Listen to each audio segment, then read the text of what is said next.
Maharashtra CM ఎవరు అనే దానిపై బ్రేకింగ్ అప్డేట్ చూస్తున్నాం. ఇటు మహారాష్ట్ర సీఎం పదవికి ఏక్నాథ్ షిండే రాజీనామా చేసేశారు. రాజీనామా లేఖను గవర్నర్ రాధాకృష్ణకు ఆయన అందజేశారు. మహారాష్ట్రలో కొత్త ప్రభుత్వం ఏర్పడేంత వరకు ఏక్నాథ్ షిండే ఆపద్ధర్మ సీఎంగా కొనసాగే అవకాశం కనిపిస్తుంది. ఇక మరోవైపు మహారాష్ట్రకు కొత్త సీఎం ఎవరు అనే అంశంపై ఉత్కంఠ నెలకొంది. ఫడ్నవీస్, షిండే, అజిత్ పవార్లో ఒకరు సీఎంగా ఎంపిక కాబోతున్నారు. ఇక మహారాష్ట్రలో సీఎం పదవికి ఇవాళ షిండే రాజీనామా చేస్తారు. ఇక కొత్త సీఎం వచ్చేంత వరకు ఇటు ఆపద్ధర్మ సీఎంగా ఆయన కొనసాగబోతున్నారు. ఇదే అంశంపై పూర్తి డీటెయిల్స్ మా ప్రతినిధి శివ అందిస్తారు. శివ, చెప్పండి, ఇటు ఆపద్ధర్మ సీఎంగా షిండే కంటిన్యూ అయినా నెక్స్ట్ సీఎం ఎవరు అనే క్వశ్చన్ కి ఇంకా ఆన్సర్ అయితే దొరకలేదు అని చెప్పుకోవాలి. అసలు అప్డేట్స్ ఏంటి, ఎప్పటి వరకు వాళ్ళ నెక్స్ట్ సీఎం ఎవరు అనే దానిపై ఒక కంక్లూజన్కి వచ్చే అవకాశం ఉందనుకోవచ్చు? రైట్ సటాజ్, ప్రస్తుతం మహారాష్ట్ర ముఖ్యమంత్రి ఉన్న ఏక్నాథ్ షిండే తన ముఖ్యమంత్రి పదవికి రాజీనామా చేశారు. కొద్దిసేపటి క్రితమే రాజ్భవన్లో మహారాష్ట్ర గవర్నర్ సిపి రాధాకృష్ణకు తన రాజీనామా లేఖను అందజేశారు.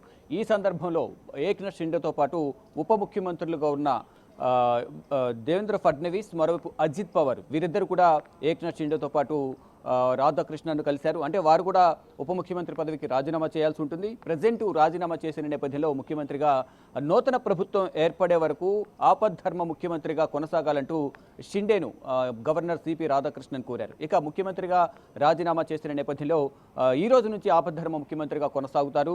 ఈ రోజు ఒకరకు అంటే నవంబర్ 26తో మహారాష్ట్ర అసెంబ్లీ గడువు అనేది ముగుస్తోంది. ఈ నేపథ్యంలోనే ఈ రోజు రాజీనామా చేశారు. కానీ ముఖ్యమంత్రి నూతన ముఖ్యమంత్రి ఎవరు, ఎప్పుడు ప్రమాణ స్వీకారం చేస్తారు అనే దానిపై మాత్రం ఇంకా పీఠముడి కొనసాగుతున్నది. అధిష్టానం నిర్ణయం మేరకే ఈ నెక్స్ట్ ముఖ్యమంత్రి మహారాష్ట్ర సీఎం కుర్చీలో ఎవరు కూర్చోబోతున్నారు అనే దానిపై మాత్రం క్లారిటీ రావాల్సి ఉంది.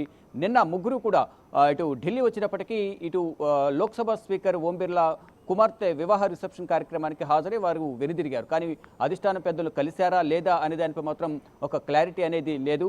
కానీ ఇక్కడ నిన్న విందు కార్యక్రమంలో పాల్గొని తిరిగి మహారాష్ట్ర చేరుకున్న వీరు ముగ్గురు కొద్దిసేపటి క్రితమే రాజ్భవన్కు వెళ్ళి గవర్నర్ సిపి రాధాకృష్ణన్కు షిండే రాజీనామా లేఖను అందించారు. ఇక ప్రజెంట్ ఆపద్ధర్మ ముఖ్యమంత్రిగా ఏక్నాథ్ షిండే కొనసాగనున్నారు. ఇక నూతన ముఖ్యమంత్రి ఎవరు అనే దానిపై మాత్రం ఇంకా క్లారిటీ లేదు.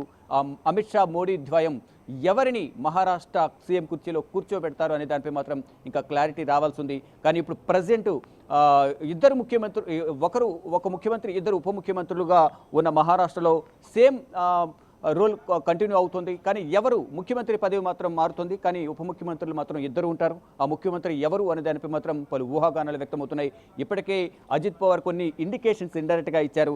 అంటే ముఖ్యమంత్రిగా దేవేంద్ర ఫడ్నవీస్ను నియమిస్తే నాకు ఎటువంటి ఇబ్బంది లేదు, కానీ షిండేను నియమిస్తే మాత్రం నేను కూడా సీఎం రేసులో ఉంటానంటూ కూడా ఆయన ఇండైరెక్ట్గా ఎమ్మెల్యేల సమావేశంలో తెలిపినట్టుగా తెలుస్తోంది. అంటే దేవేంద్ర ఫడ్నవీస్కి అజిత్ పవార్ సపోర్ట్ కూడా, మద్దతు కూడా ఉన్నట్లుగా ఈ వ్యాఖ్యలను బట్టి మనకు అర్థమవుతుంది. కానీ షిండే వర్గం మాత్రం రెండవసారి ఏక్నాథ్ షిండేని ముఖ్యమంత్రిగా చేయాలి అనేది షిండే కుమారుడు కానీ షిండే వర్గం కానీ నిన్నటి నుంచి ఆలయాల్లో ప్రత్యేక పూజా కార్యక్రమాలు నిర్వహిస్తున్నారు. షిండే కూడా నేనే ముఖ్యమంత్రిగా ఉంటాను అంటూ అంతర్గతంగా వారి అనుచర వర్గం వద్ద చెప్తున్నప్పటికీ బహిర్గతంగా, బాహాటంగా ఎక్కడ కూడా ఆయన నేనే సీఎం అంటూ ఎక్కడో చెప్పిన దాఖలాలు లేవు. కానీ ఎవరెన్ని వ్యాఖ్యలు చేసినా ఫైనల్గా మహాయుతి కూటమి నేతలు ఏ నిర్ణయం తీసుకుంటే దానికి మేము కట్టుబడి ఉంటామంటూ షిండే వర్గం చెప్తోంది. కానీ ఫైనల్గా మోదీ కానీ అమిత్ షా కానీ ఎటువంటి నిర్ణయం తీసుకుంటారు, ఎవరిని ముఖ్యమంత్రిగా అభ్యర్థిగా ఎన్నుకుంటారు అనేది మాత్రం ఇంకా సస్పెన్స్ కొనసాగుతోంది. అంటే మహారాష్ట్రలో మహాయుతి భారీ విజయం నమోదు చేసుకున్నప్పటికీ కూడా ఆ ఆనందోత్సాహంతో అందరిలో ఆనందోత్సాహంలో ఉన్నారు. కానీ ఈ ఉత్కంఠ అనేది ఇంకా కొనసాగుతూనే ఉంది.